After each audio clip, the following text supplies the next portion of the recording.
Ang gabi sa probinsya. Nandito ngayon ako sa probinsya. So, ito yung mga fresh na mga prutas na for healthy living. So, ito naman, ito yung isda na galing sa karagatan. So, hinuli ito ni Ka Michael. At ito naman yung ginatan. Kinuha lang yun din sa yung saging, kumuha at ng kamuting kahoy. At yun namang gata ng nyog ay kinuha lang yan sa nyog. So, libre lang ito sa probinsya kung meron kang mga tanim.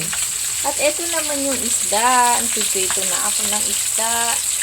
So, yan. Ang sarap-sarap kainin ng isda. So, tingnan naman natin. At yung sibuyas na galing Pangasinan. Salamat sa nagdala nito. So, mamaya naman ay kakain tayo ng mangga. Ito sa probinsya. At ito ngayon sa probinsya ay usong-uso yung inatawag na star apple. Ang sarap. At syempre, yung isdang galing fresh na fresh pa. Salamat!